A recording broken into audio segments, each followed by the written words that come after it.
Man-made masterpieces. Around the world, there are man-made architectural masterpieces that have become UNESCO World Heritage Sites. In 18th century England, Queen Anne built a palace as a gift for John Churchill, a war hero. Work began in 1705 and was completed in 1722. It was a grand project and created in the English Romantic style of architecture. Blenheim Palace is located inside an enormous park. Visitors can stroll around the grounds and see the Great Lake and the ancient oak trees, almost 1,000 years old.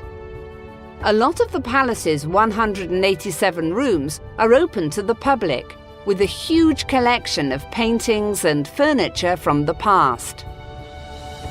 Timur was a military leader who founded the Timurid Empire, which stretched from modern-day Turkey in the west to Pakistan in the east.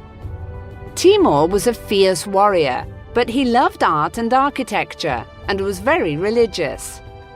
One of his greatest projects was rebuilding the mausoleum of Khoja Ahmed Yasawi, a poet and wise man who died in 1166.